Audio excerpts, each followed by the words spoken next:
Салом алейкум, народ. Имрӯз рӯзи чорumi тренировкаи Рони Колман, тренировочный плани Рони Колман. Имрӯз тренировкаи бицепс қати плеч. Ҳамагӣ 6 упражнение мешавад. Якум упражнение тяга гантели в наклоне гуфтагия 4 подход 12 таич хеле ки дар видео мебинед. Упражнение в основном барои спина. Аки бицепсам кор мекуна, задни дельтаи плечам кор мекуна, намедонам чи ба ҳамира якум упражнение мондагиам. Намефаҳмем профессионалҳо чӣ хеле машқ мекунанд. Ин обычный тренировочный процесс дорам.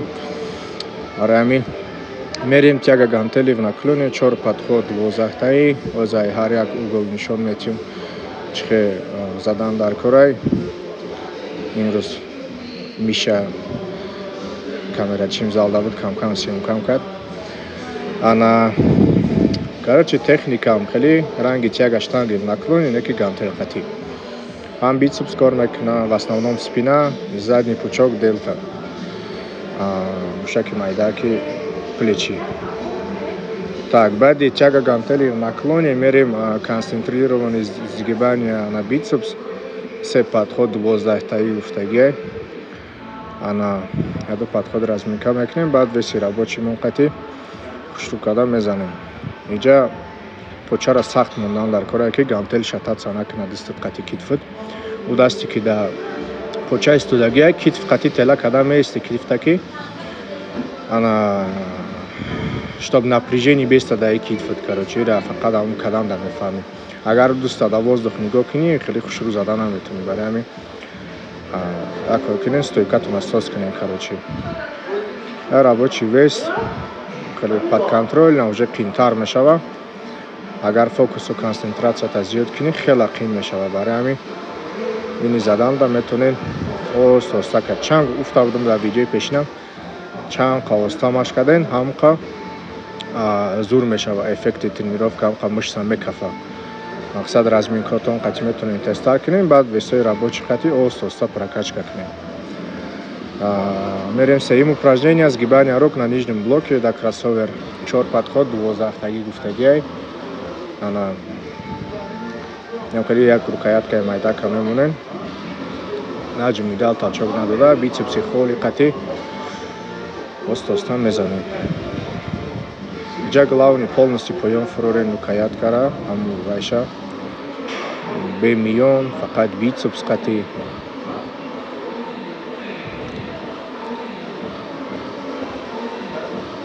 Баъд чтобы дастатон варам куна, пампи хушрӯ шавад, желательно пешаи машқ якним соат пешаи машқ углевод бисёртар бихӯред. Агар целтон хушрӯ тренировка кардан боша, весои нормальни бардоштан боша, желательно углеводои сложные якним соат пешаи машқ бихӯред. Мисол бринҷ, гречка, хлеб.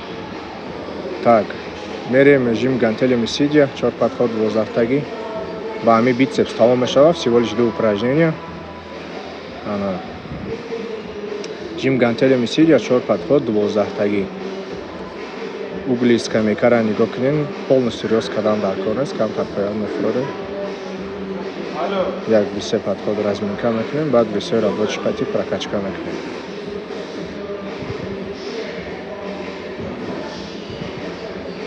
Главный ин задан да гантело параллельно боло бравам. Бисёриҳо угли заданшон нотуғрияй, камтар пеш мебурам дасташон. Ояндаоли техникаҳои хубтару правилно заданша нишон метиҳем дар видео насиб. Так, панҷум упражнение разведение гантели в стороны, 3 подход 15 таи. Стараться кунем локоттон қати бардорем, не буғуми даст қати. Мушт қати не, буғуми даст қати. Баъд рост шава дастатон. Сразу мефаҳмӣ разницаша.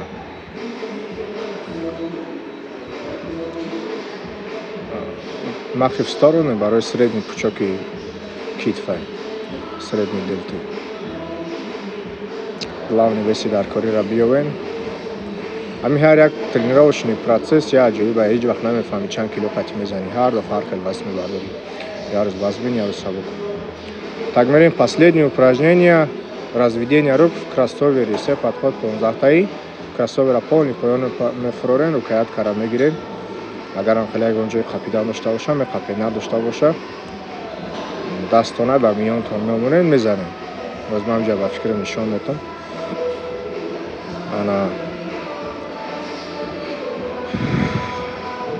идам веса перебарчид накунед ки чанд қа вес базбин шид анқал талчоктон зиёд мешавад. мақсад ҳамин 2-3-4 дуна мемонед максимум.